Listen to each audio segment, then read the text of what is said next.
Day 2, the Fellowship of the Cross. Have this mind in you which was also in Christ Jesus. Philippians 2-5. Paul here tells us what that mind was in Christ. He emptied himself. He took the form of a servant. He humbled himself, even to the death of the cross. It is this mind that was in Christ, the deep humility that gave up his life to the very death that is to be the Spirit that animates us.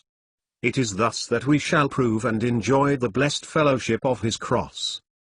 Paul had said, in verse 1, if there is any comfort in Christ, the Comforter was come to reveal his real presence in them. If any fellowship of the Spirit, it was in this power of the Spirit that they were to breathe the Spirit of the crucified Christ, and manifest his disposition in the fellowship of the cross in their lives. As they strove to do this, they would feel the need of a deeper insight into their real oneness with Christ.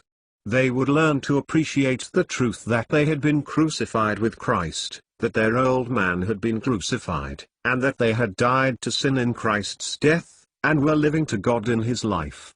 They would learn to know what it meant that the crucified Christ lived in them and that they had crucified the flesh with its affections and lusts.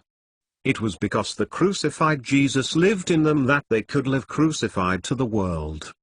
And so they would gradually enter more deeply into the meaning and the power of their high calling to live as those who were dead to sin and the world and the self. Each in his own measure would bear about in his life the marks of the cross, with its sentence of death on the flesh, with its hating of the self-life and its entire denial of self, with its growing conformity to the crucified Redeemer in his deep humility, and entire surrender of his will to the life of God. It is no easy school and no hurried learning, this school of their cross. But it will lead to a deeper apprehension and a higher appreciation of the redemption of the cross, through the personal experience of the fellowship of the cross.